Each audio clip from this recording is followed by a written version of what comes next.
Selamat bertemu kembali dalam kelas kimia bersama Bu Yun. Hari ini kita akan belajar tentang koloid dan pada pertemuan ini kita akan belajar membedakan beberapa campuran. Sebelum kita belajar membedakan beberapa campuran, pertama kita akan belajar apa itu campuran dan jenis-jenis campuran. Nah, menurut anak-anak sekalian, apa itu campuran? Baik, biasanya campuran terjadi ketika kita mencampurkan dua atau lebih zat. Ya, betul. Campuran merupakan zat hasil berbaur atau tercampurnya dua atau lebih zat. Dalam ilmu kimia, campuran terdiri dari zat atau partikel yang terdispersi atau tersebar di dalam zat lain, sehingga campuran disebut juga dengan sistem dispersi. Nah, zat yang didispersikan disebut fase terdispersi, sedangkan zat yang berperan sebagai media di mana zat lain terdispersi disebut medium atau fase pendispersi. Contohnya, kita mencampurkan gula dengan air. Nah, gula itu akan tersebar dalam air, sehingga gula kita sebut sebagai fase terdispersi, sedangkan air kita sebut sebagai medium atau fase terdispersi. Selanjutnya, kita akan belajar untuk mengetahui jenis-jenis campuran. Nah, berdasarkan ukuran partikelnya, campuran dibedakan menjadi dua, yaitu campuran homogen dan campuran heterogen. Campuran homogen itu disebut dengan larutan, sedangkan campuran heterogen dibedakan menjadi dua, yakni suspensi dan koloid. Nah, hari ini kita akan belajar membedakan larutan, suspensi, dan koloid. Pertama, kita akan memahami dulu apa itu larutan. Larutan merupakan campuran yang homogen. Nah, larutan ini disebut juga dengan larutan sejati. Dalam larutan, fase terdispersi disebut juga dengan zat terlarut atau solut, sedangkan medium pendispersi disebut juga dengan zat pelarut atau solvent. Partikel-partikel dalam larutan baik solut maupun solvent berupa atom atau ion atau molekul dengan ukuran yang sangat kecil, yakni lebih kecil dari 1 nanometer atau sama dengan 1 kali 10 pangkat min 9 meter.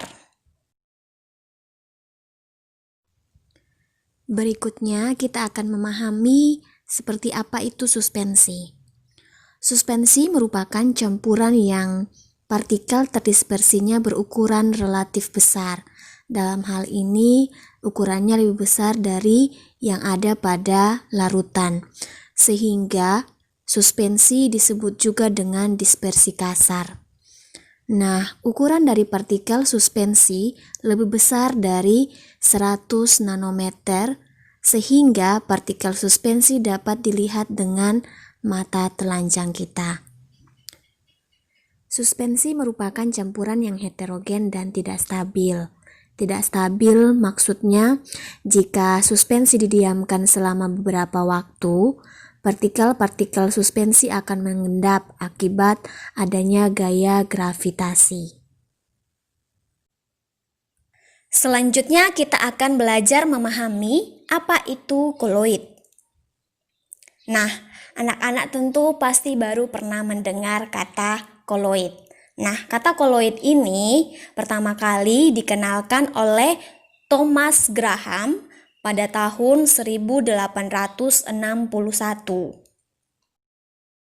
Koloid adalah suatu bentuk campuran yang keadaannya terletak antara larutan dan suspensi, yakni ukuran partikelnya antara 1 nanometer sampai 1 mikrometer. Secara makroskopis atau secara kasat mata, koloid itu tampak homogen.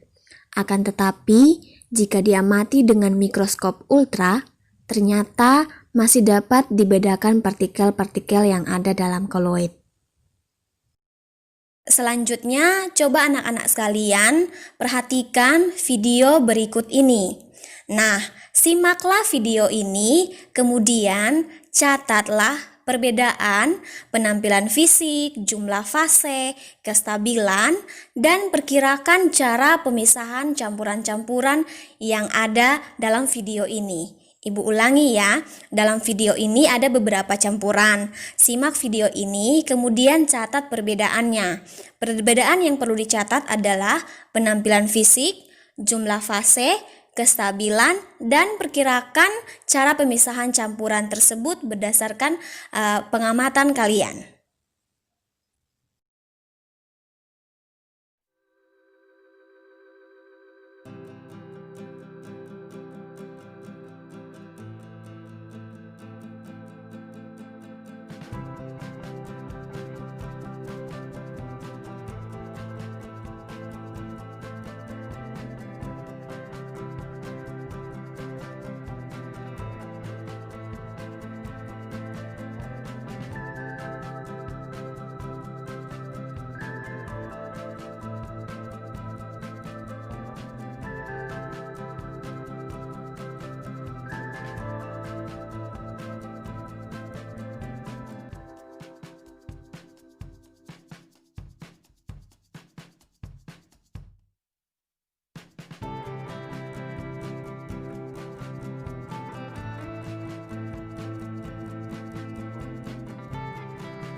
Nah, anak-anak sekalian kan sudah mengamati video yang Ibu tampilkan sebelumnya.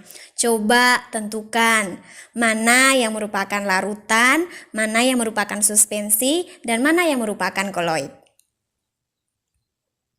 Oke, jadi jawabannya adalah campuran antara garam dan air merupakan contoh larutan, sedangkan campuran antara susu dan air merupakan contoh koloid, sementara campuran antara tanah dan air itu merupakan contoh suspensi. Apakah jawaban anak-anak sekalian benar? Ibu harap benar ya. Nah, selanjutnya anak-anak sekalian diminta untuk mengerjakan tugas secara mandiri. Nah, tugas ini dikerjakan berdasarkan penjelasan Ibu sebelumnya dan juga pengamatan anak-anak terhadap video yang Ibu tampilkan sebelumnya.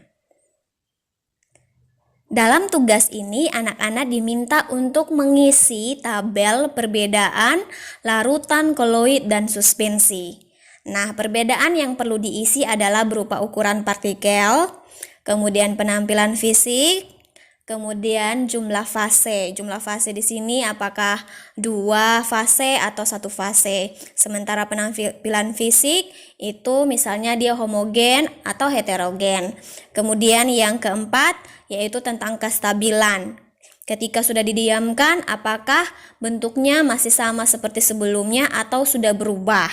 Kemudian, berdasarkan hasil pengamatan kalian terhadap campuran-campuran yang Ibu tampilkan dalam video, coba perkirakan cara pemisahan dari setiap campuran yang ada. Nah, Ibu akan beri waktu untuk anak-anak sekalian mengisi tabelnya secara mandiri. Atau silakan di pause video ini untuk mengerjakan tugas mandiri ini. Baik, terakhir kita akan membahas tugas mandiri yang sudah anak-anak kerjakan. Perhatikan tabel berikut. Nah, ini tabel perbedaan larutan, koloid, dan suspensi. Ukuran partikelnya untuk larutan kurang dari 1 nanometer, untuk koloid 1 sampai 100 nanometer, sementara ukuran suspensi lebih dari 100 nanometer. Untuk penampilan fisik, untuk larutan penampilannya adalah homogen. Kemudian koloid penampilannya heterogen. Walaupun secara kasat mata terlihat homogen, namun sesungguhnya koloid campurannya itu heterogen. Sementara suspensi jelas bahwa tampilannya adalah heterogen.